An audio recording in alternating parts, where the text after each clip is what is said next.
Bismillahirrahmanirrahim. Assalamualaikum warahmatullahi wabarakatuh.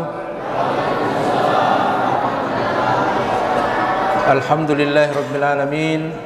Wassalatu wassalamu ala khatamil anbiya'i wal mursalin Sayyidina Muhammadin wa ala alihi wa sahbihi ajma'in, amma ba'd. Bapak-bapak, ibu-ibu, saudara-saudaraku kaum muslimin dan muslimat, sidang jamaah Isya dan Tarawih yang dirahmati Allah Subhanahu wa taala.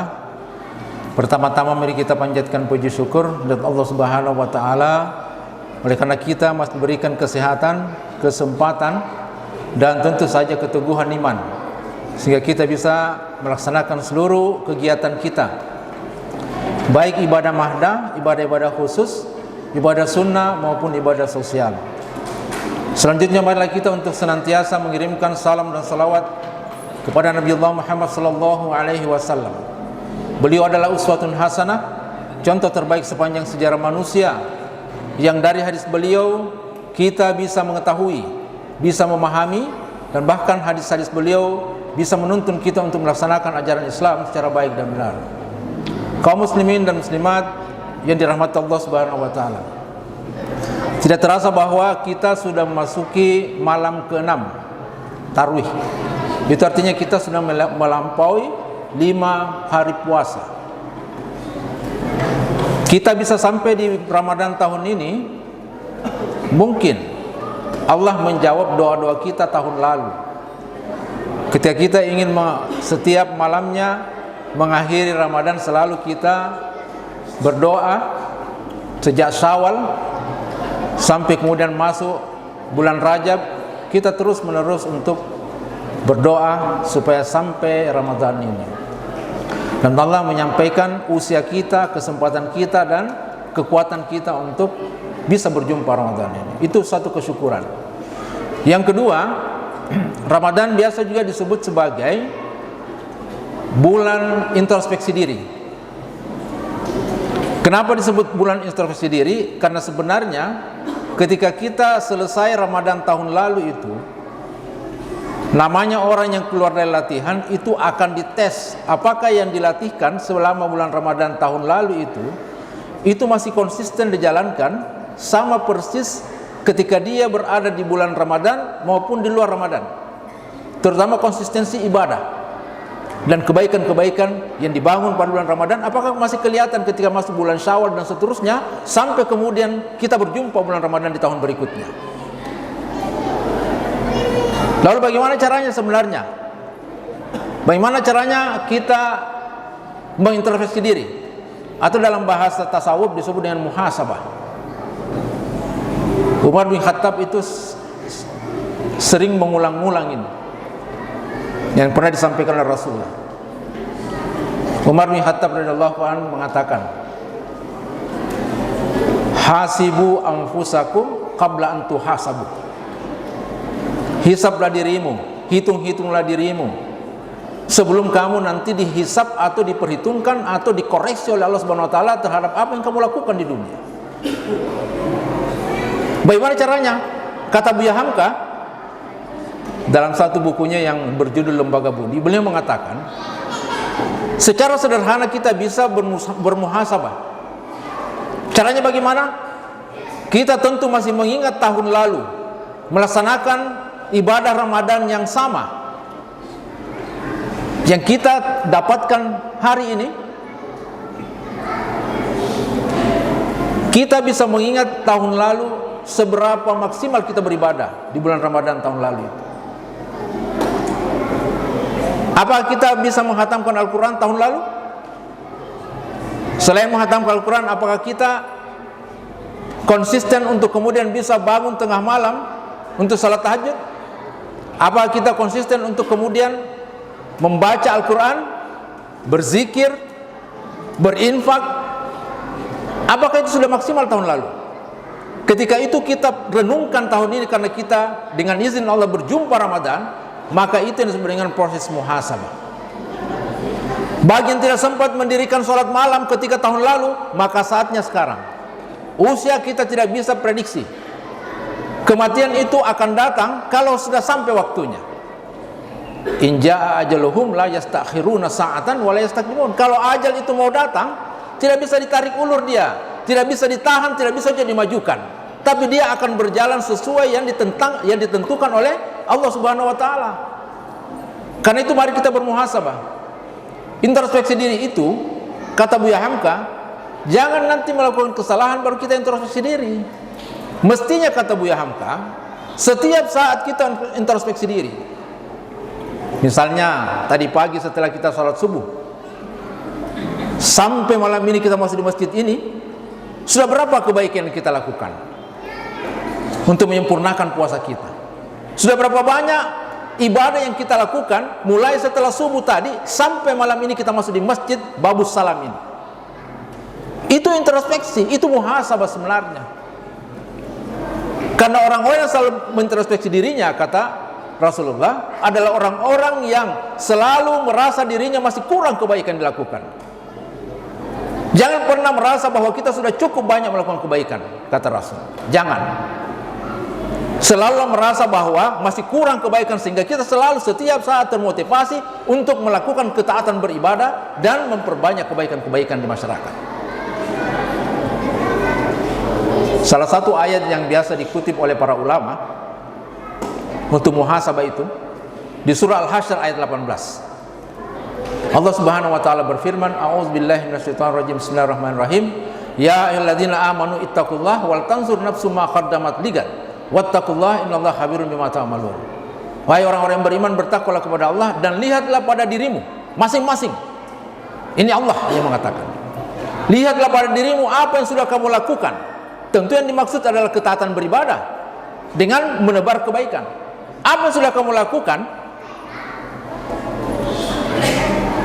untuk menghadapi hari esok? Esok dalam terjemahan Kementerian Agama itu dalam kurungnya kiamat. Dalam tradisi pemikiran Islam, kiamat itu oleh para ulama dibagi dua. Ada yang disebut dengan kiamat akbar, yang kedua adalah kiamat asgar. Akbar itu artinya besar, asgar artinya kecil.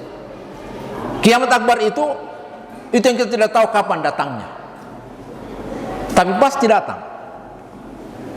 Itu hancurnya seluruh alam semesta ini hancur. Yang kedua, yang disebut dengan kiamat asgar, kiamat kecil. Profesor Wahwa Zawaili, guru besar tafsir hadis di Universitas Al-Azhar Kairo Mesir, dia juga adalah dosennya Pak Quraisy. Beliau mengatakan bahwa dalam kitab Tafsir Al-Munir, beliau mengatakan bahwa ayat ini sebenarnya menegaskan kepada kita untuk dipertanyakan oleh Allah Subhanahu wa taala potensi yang diberikan kepada kita hambanya ini, apakah kita sudah lakukan itu, sudah kita gunakan untuk kemudian hanya mengabdi kepada Allah Subhanahu wa taala atau tidak? Hanya untuk kebaikan banyak orang atau tidak? Itu yang disebut sebenarnya. Dalam memaknai kata esok di situ yang diterjemahkan oleh Kementerian Agama dengan kiamat, kiamat asgar itu yang beliau maksudkan adalah kiamat kecil itu adalah wafatnya seseorang. Jadi seolah-olah Allah Subhanahu wa taala, kata beliau, itu menanyakan, apa yang sudah kamu lakukan kalau kematian itu tiba-tiba datang kepadamu? Makanya Rasulullah SAW mengatakan, jangan Anda berhenti berbuat kebaikan, membangun ketaatan, karena kita tidak tahu kapan kematian itu datang kepada kita. Makanya selalu berbuat baik, selalu membangun ketaatan, sehingga kita kemudian ketika kematian tiba-tiba datang, kita dalam keadaan taat beribadah dan melakukan kebaikan. Mungkin ini dalam bahasa masyarakat kita yang disebut dengan husnul khotimah. Husnul khotimah. Ada orang yang sementara mengaji, wafat. Ada orang yang sementara membagi sumbangan, wafat. Itu kebaikan-kebaikan. Karena itu puasa Ramadan ini melatih kita untuk kemudian melatih diri kita untuk taat, menegakkan ibadah kepada Allah Subhanahu wa taala dan menebar kebaikan. Nah, itu. Jadi harus introspeksi diri. Kalau ada sesuatu yang kita harapkan sudah bertahun-tahun tapi kemudian itu Allah belum menjawabnya, mungkin ada yang kita lakukan itu yang kemudian tidak sesuai dengan apa yang diinginkan Allah Subhanahu wa taala. Makanya kata Rasulullah, barang siapa orang yang sibuk mencari kekurangan dirinya, lantas tidak ada lagi waktu untuk mencari kekurangan orang lain, maka itu adalah orang yang beruntung. Orang yang beruntung, karena dia tidak sibuk lagi cari. Dengan tidak sibuknya dia mencari kekurangan orang lain, maka dia terhindar dari bergibah, namimah, caci maki, itu namimah, terhindar. Makanya kata Buya Hamka, dalam sebuah hadis Rasulullah yang sering diungkapkan oleh para ulama itu, dalam hal kemudian menahan diri untuk tidak berkata-kata yang tidak bermanfaat, Rasulullah bersabda, "Man kana yu'minu billahi wal yawmil akhir falyakul khairan aw liyasmut." Barang siapa yang beriman kepada Allah dan hari akhir, hendaklah berkata-kata yang baik-baik saja. Ataupun kalau anda tidak bisa berkata yang baik-baik, kata Rasulullah, maka lebih bagus diam. Diam itu bisa menghindarkan kita dari keburukan dan keterpurukan. Nah, dalam rangka untuk mencoba menapaki jalan-jalan menuju kualitas orang bertakwa ini, karena ujung dari puasa kita ini kan untuk kemudian kita berusaha mencapai derajat takwa, la'allakum tattaqun. Itu ujung peribadatan puasa adalah bertakwa. Bagaimana ciri-ciri orang bertakwa itu? Dijelaskan di banyak ayat. Salah satunya di surah Ali Imran ayat 17. Ada 5 ciri orang bertakwa di sini, yang mestinya kata Buya Hamka itu kita miliki ketika kita keluar Ramadan tahun lalu sampai kita ketemu dengan Ramadan ini, mestinya itu konsisten kita jalankan. Allah berfirman, Bismillahirrahmanirrahim, as-sabirina was-sadiqina wal-qanitina wal-munfikina wal-mustakbirina bil ashar. Pertama ciri orang bertakwa itu adalah sabar.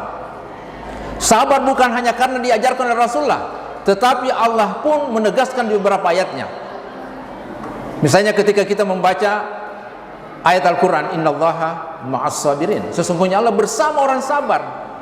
Jadi kalau kita melatih diri kita di bulan Ramadan ini menjadi pribadi yang sabar, maka kita sebenarnya secara spiritual bersama Allah Subhanahu wa taala. Siapa yang bilang? Allah sendiri yang bilang dalam ayatnya. Sesungguhnya sesungguhnya Allah bersama orang sabar. Ma'a itu artinya bersama. Bersama itu maksudnya, kata Profesor saya, ma'a itu artinya Allah merangkul hambanya. Merangkul hambanya. Artinya dia masuk dalam kategori yang diinginkan Allah Subhanahu wa taala. Nah, siapa mereka? Orang yang berpuasa benar-benar berpuasa. Imanan wahtisaban, bukan hanya keimanan, tetapi dia melakukan kebaikan-kebaikan dalam menjalankan ibadah puasanya di bulan Ramadan. Itu as-sabirin. Yang kedua, as-sadiqin, yaitu orang-orang yang berkata jujur, orang yang selalu bertindak benar. Rasulullah bersabda, alaikum bisidqi fa inna sidqa yahdi ilal birri fa innal birra yahdi ilal jannah. Berlaku jujurlah kamu, berkata benarlah kamu, kata Rasulullah, karena kebenaran, kejujuran yang kamu lakukan itu akan membuat kamu diliputi atau dikelilingi oleh kebaikan-kebaikan. Ada banyak kata kebaikan dalam Islam ya. Yang pertama itu khair, hasan, kemudian ihsan, ada lagi ma'ruf. Nah, di hadis ini kata kebaikan itu disebut oleh Nabi dengan kata birrun. Mungkin Bapak dan Ibu sekalian pernah membaca birrul walidain.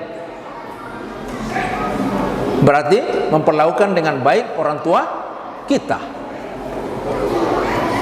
menjaga perasaannya, itu birrun.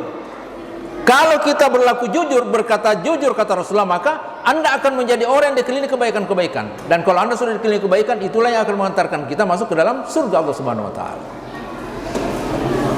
Kaum muslimin dan muslimat jamaah tarawih yang dirahmati Allah Subhanahu wa taala. Yang ketiga, al-qanitin. Apa itu al-qanitin? Al-qanitin itulah yang orang yang membangun ketaatan beribadah selama dia hidup di dunia. Atau dalam bahasa agamanya itu yang disebut dengan orang-orang yang istiqomah, yang taat menjalankan perintah agamanya. Kita pernah 3 tahun lebih yang lalu pernah didera oleh COVID-19. Tapi alhamdulillah masyarakat Sulawesi Tenggara itu tetap konsisten untuk menjalankan ibadah salatnya, tetap di masjid, tentu saja dengan tetap memperhatikan protokol kesehatan. Itu luar biasa. Makanya masyarakat Sulawesi Tenggara itu adalah masyarakat yang religius. Harus kelihatan dalam kehidupan kita sebenarnya. Itu al-qanitin. Yang keempat, al-munfikin, yaitu orang-orang yang selalu berinfak. Ini ada hubungannya dengan surah Al-Imran di surah yang sama di ayat 134. Di situ juga ada 3 ciri orang bertakwa. Ketika Allah Subhanahu wa taala berfirman, alladzina yunfikuna fis sarai wad dharra. 1, orang yang selalu berinfak di waktu lapang dan sempit. Wal kaziminal ghaiza, orang yang menahan amarahnya. Itulah yang dilatihkan dalam bulan Ramadan ini. Kalau kita bisa menahan amarah kita, maka kita kemudian menjadi pribadi yang sabar. Sebagaimana orang yang sabar bersama Allah Subhanahu wa taala. Yang ketiga adalah wal afina 'anil nas. Dalam surah Al-Imran 134 itu ternyata orang yang selalu mau memaafkan orang itu adalah ciri orang bertakwa. Bagi bapak dan ibu sekalian atau saudara-saudaraku, anak-anak sekalian yang punya tradisi memaafkan orang, itu masuk kategori orang-orang yang punya ciri ketakwaan, punya peluang untuk masuk dalam golongan hamba Allah yang nanti dipanggil seperti dalam surah Al-Fajr ayat 27 sampai 30 itu. Ketika nanti di padang mahsyar itu Allah memanggil orang-orang yang puasa dengan iman dan ihtisaban. Allah memanggil, ya ayyatuhan nafsul mutmainnah, wahai jiwa-jiwa yang tenang. Mutmainnah ini kalau kita bawa ke salat kita, ada yang sama artinya di situ. Dia berakar kata yang sama, yaitu kata tumakninah. Jadi tumakninah itu orang melaksanakan salat itu dengan tenang, bukan pelan. Pelan itu belum tentu tenang. Mungkin dia pelan-pelan salat gerakannya, tetapi hatinya tidak tenang, pikirannya kemana-mana. Tapi kalau dia tenang orangnya, maka itu punya potensi, kata Buya Hamka, itu dia bisa salat secara khusyuk. Pernah tradisi berinfak ini, saya kira kita di kampung. Saya masih ingat itu ketika saya seusia anak-anak ini, adik-adik, terutama yang laki-laki. Ketika hari Jumat selalu kita ikut sama ayah kita untuk pergi salat Jumat. Apa yang dilakukan oleh ibu kita? Ibu kita itu selalu menitip uang ke kita. Dia bilang, nak, kalau sampai di masjid kasih masuk di celengan. Begitu saya dewasa, saya baru mengingat tradisi itu. Ternyata itu adalah perintah agama yang dijalankan oleh ibu kita. Cuma dia tidak bisa menjelaskan secara teoritik. Jadi bedanya kita dengan orang tua kita dulu, orang-orang tua kita dulu itu dengan kita. Kita ini banyak menghafal teori, sedikit praktek. Sementara orang tua kita dulu tidak terlalu banyak teori dia hafal, tetapi prakteknya banyak. Orang tua kita dulu, bahkan modern pun tidak berubah kebiasaannya. Kalau dia sudah salat subuh, apa yang dia ambil pertama? Al-Quran. Atau dia berzikir-zikir. Begitu masuk, bisa masuk waktu salat duha dia. Kita ini,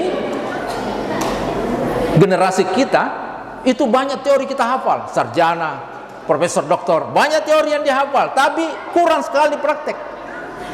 Dia hanya tahu bahwa orang yang salat tahajud itu katanya dahsyat, seperti terpesona di Sidratul Muntaha. Itu teorinya, tapi dia tidak lakukan.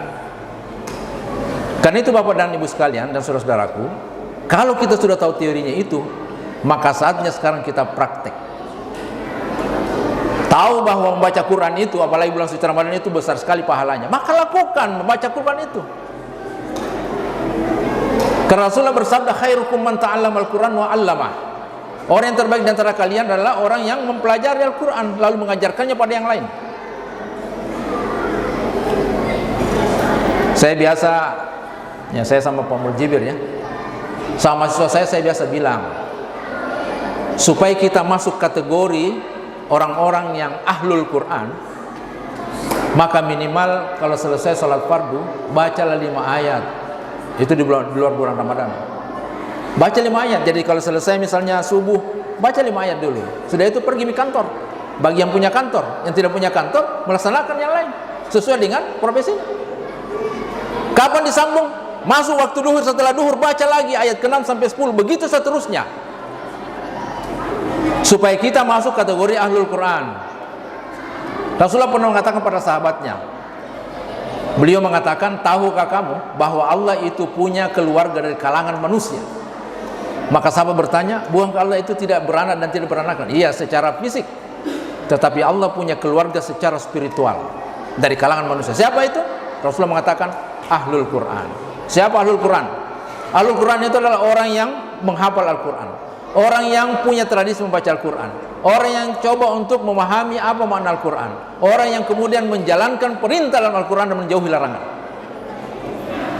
Nah, kita kasih masuk derita di mana, Pak, Ibu? Minimal kita masuk dalam kategori orang yang punya tradisi membaca Al-Quran. Jadi jangan tidak membaca Al-Quran dalam satu hari, meskipun hanya 5 ayat setelah salat fardu. Tapi jangan tinggalkan membaca Al-Quran di setiap harinya, jangan tinggalkan. Karena Quran salah satu syafaat yang datang dari perbuatan kita, kata Rasulullah, adalah bacaan Quran kita. Di mana hari itu di padang mahsyar itu yang memberikan syafaat itu hanya 2, yaitu Allah Subhanahu wa taala dan Rasulullah, itu pun dengan izin Allah. Tetapi Quran, kata Rasulullah, yang kamu baca di dunia itu langsung menjadi syafaat penolong kamu ketika di padang mahsyar itu. Dengan izin Allah Subhanahu wa taala, maka Quran yang kita baca di dunia ini itu akan menghadap pada Allah Subhanahu wa taala. Untuk apa? Kata Rasulullah, untuk bermohon pada Allah supaya diringankan siksa pada orang yang sering membacanya dia. Itu syafaat. Lalu kalau kita sudah tahu hadis Nabi ini, kenapa kita malas membaca Al-Quran? Sementara dia akan menjadi syafaat secara langsung nanti ketika kita dihisab satu persatu. Terakhir, 15 menit lebih. Terakhir, ketika kita sering membaca surah Yasin, tiba di ayat 65. Itu pelajaran luar biasa itu, kata Profesor Quraisyihan. Al-yawma nakhtimu ala afwahihim wa tukallimuna aydihim wa tashhadu arjuluhum bima kanu yaksibun. Pada hari ini, kata Allah, mulut mereka kami tutup, kami kunci.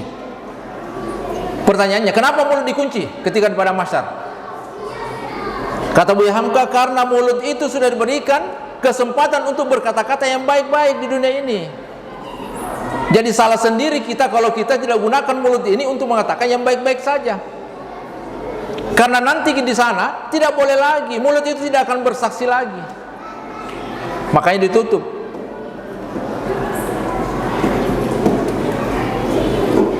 Jadi tutup mulutnya. Tangan akan berbicara dan kaki akan mempersaksikan dari seluruh apa yang kita lakukan. Kalau hari ini kita selfie, kita cinta tubuh kita, kita pakaikan jam tangan, segala macam aksesoris di tubuh kita, kita cinta tubuh kita. Pertanyaannya, apakah dia masih teman kita nanti ketika di padang mahsyar, tubuh ini? Itu pertanyaan besar. Bapak-bapak, ibu-ibu, juga saya. Masihkah dia berteman dengan kita nanti? Nah, kata Buya Hamka, kalau mau berteman dengan tubuh Anda nanti sampai Anda dihisab, maka bawa tubuh ini untuk kegiatan ibadah dan ketaatan serta kebaikan-kebaikan yang kita lakukan ini. Insya Allah kita akan dipersaksikan. Karena nanti yang bersaksi, Bapak Ibu sekalian, karena mulut dikunci, yang bersaksi itu adalah anggota tubuh kita. Saya selalu mengatakan di kampus itu, CCTV Tuhan itu adalah anggota tubuh ini selain mulut. Dan dia adalah saksi yang tidak bisa dibayar. Kenapa? Karena dia hanya akan bersaksi terhadap apa yang dia lakukan. Tangan ini akan bersaksi terhadap apa yang kita lakukan. Kaki juga begitu. Seluruh anggota tubuh kita selain mulut. Jadi hati-hatilah kita menggunakan anggota tubuh kita ini. Ya, berhati-hati kita menjaga lingkungan. Dan saya jangan tanam itu. Tidak apa-apa saya cabut-cabut. Hati-hati Bapak Ibu sekalian. Tanaman misalnya bunga kita itu, kita cabut saja hanya dengan karena kita yang menanamnya. Anda menganggap kita ini tidak berdosa, jangan kira. Dia akan menuntut nanti di padang mahsyar.